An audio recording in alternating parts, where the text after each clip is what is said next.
Hosana, Hosana, bendito el que viene en el nombre del Señor, proclamaban los habitantes de Jerusalén ante la entrada de Jesús según Pollino a Jerusalén hace 2000 años. Hola, soy Manuel Ventura, bienvenidos a este espacio Hablando con Manu, y hoy día vamos a ver 4 puntos sobre la entrada de Jesús a Jerusalén hace 2000 años, los cuales debemos haber leído, pero probablemente no nos hemos dado cuenta de la importancia de estos 4 detalles que vamos a ver a continuación. El primer detalle son las palmas. Uno se pregunta, pero si en la profecía decía que el Mesías debería entrar montado en un pollino, hijo de una asna, lo cual se da, ¿de dónde salen las palmas? Es decir, ¿por qué la gente ponía palmas delante de Jesús? Para esto tenemos que remontarnos un poquito a la historia y conocer que en el año 147 a.C., el pueblo de Israel también se levanta contra sus opresores, en ese caso los asirios específicamente, contra Epífanes, que había ultrajado el templo, pues había sacrificado un cerdo en el altar del Señor. Y entonces esto provocó la revuelta de los macabeos y vino la famosa guerra de los macabeos.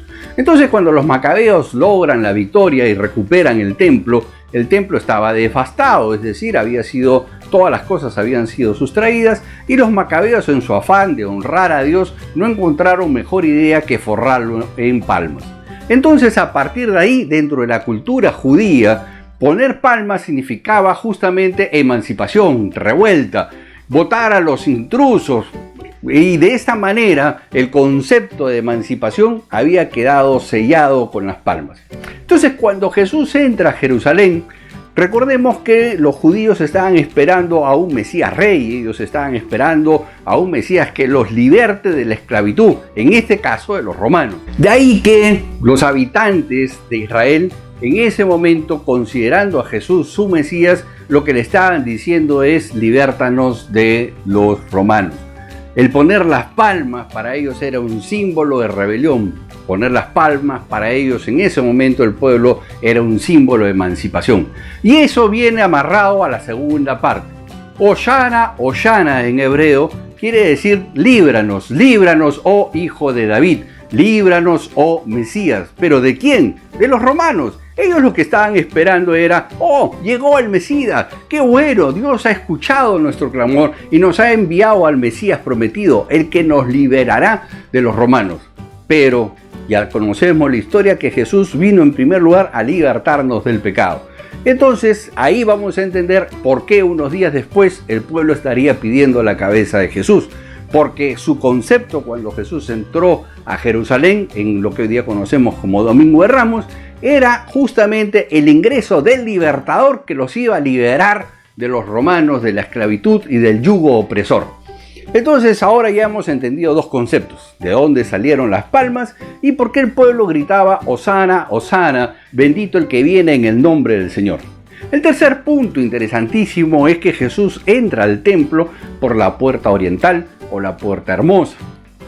Vamos a ver en una fotografía aquí al lado nuestro que el perímetro que se encuentra actualmente alrededor de lo que es la mezquita, que es donde estaba el templo, ese muro pertenece a un muro que hizo Herodes el Grande 2000 años atrás, poquito más de 2000 años atrás, porque es un poco más allá, hacia alrededor del 2000, hacia el año 10 antes de Cristo. Entonces este cerco perimetral ha sobrevivido, no es parte del templo.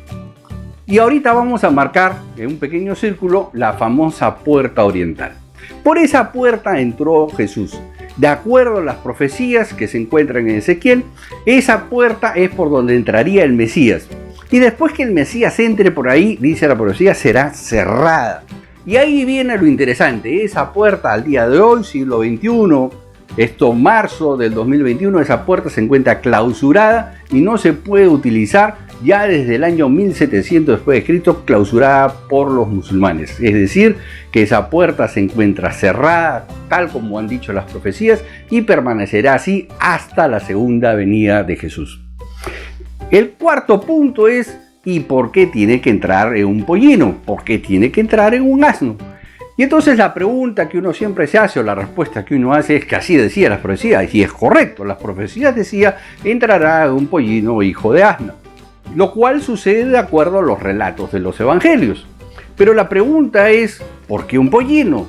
¿Por qué, si es Cristo Jesús, el Rey, el Salvador, que es Dios, entonces ¿por qué no entra en un caballo? ¿Por qué tendría que entrar en un pollino? Si nunca te has hecho la pregunta, aquí viene la respuesta. La respuesta es que, de acuerdo a la costumbre antigua, es decir, de Jesús hacia atrás, hasta ese momento se consideraba que todo rey que entraba a una ciudad montado en un asno significaba que venía en son de paz. Y Jesús dijo bien claro a lo largo de los evangelios: yo no he venido a buscar a los justos, yo he venido a buscar a los pecadores en búsqueda de arrepentimiento. Yo he venido a dar vida eterna a aquellos que crean en mí y se sujeten a mí. Entonces, el concepto por el cual Jesús entra montado en un pollino es porque es un Dios entrando en son de paz con la humanidad. Y esto es importantísimo entenderlo, porque en su primera venida vino con ese afán de restablecer nuestra relación espiritual con Dios y de esa manera podernos dar vida espiritual y de esta manera poder restaurar nuestra relación con Dios, la cual no teníamos antes de Él. Entonces la entrada de Jesús montado en un pollino simboliza que este Dios, que este Rey, ha venido en son de paz en búsqueda del pueblo universal. Pero si tú revisas el Apocalipsis, entonces vas a encontrar que Jesús siempre está representado montado en un caballo y con la espada desenvainada y con ojos de fuego. Esto significa, dentro de la cultura oriental, que su segunda venida ya no viene en son de paz. Ya no viene en búsqueda de pecadores, sino viene a tomar cuentas. ¿Qué decisión uno tomó frente a este Dios que vino en son de paz? Es decir, la segunda venida, en la cual entrará por esa famosa puerta oriental al templo. Entonces esa segunda venida va a ser en son de cuentas. Esa segunda venida ya no viene a buscar al pecador. Ahí ya no hay lugar al arrepentimiento. Ahí ya viene a tomar las cuentas de lo que tuvimos que decidir en el camino. En su primera venida vino en son de paz y por eso entró montado en un pollino a la ciudad. En la segunda venida vendrá montado en un caballo con la espada desenvainada a pedir cuentas y a instaurar un reino milenial. Espero que estos 4 detalles te hayan servido de mucha utilidad. Nos vemos en la próxima. Bye bye.